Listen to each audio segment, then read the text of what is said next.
Okay, before we start, two really quick notes. Please remember to subscribe to our channel. We have many new reviews coming soon on some really cool products. And please visit our website, reviewcentralnow.com. We have more information on the products we review as well as free giveaways.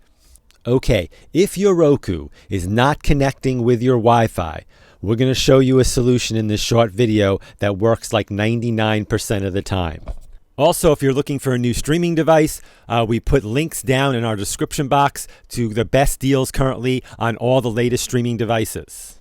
Okay, now let's fix your Roku.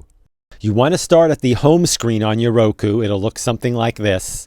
And then we're going to show you how to press a sequence of buttons on your remote to pull up a Roku screen where we'll have to change a setting to get your Wi-Fi going. Okay.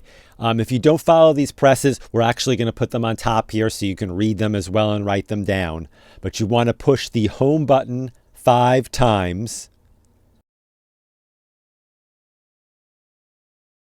Fast forward, play, rewind, play, fast forward.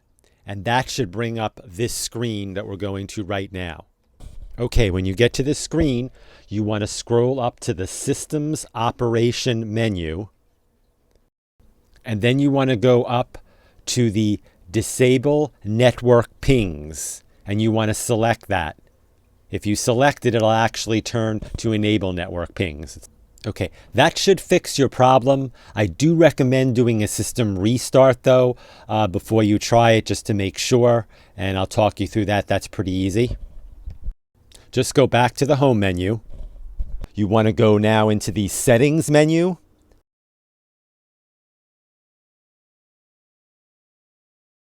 The system menu.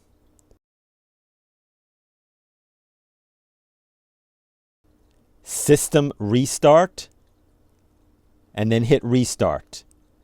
In a few seconds or two, you'll see the bouncing Roku letters.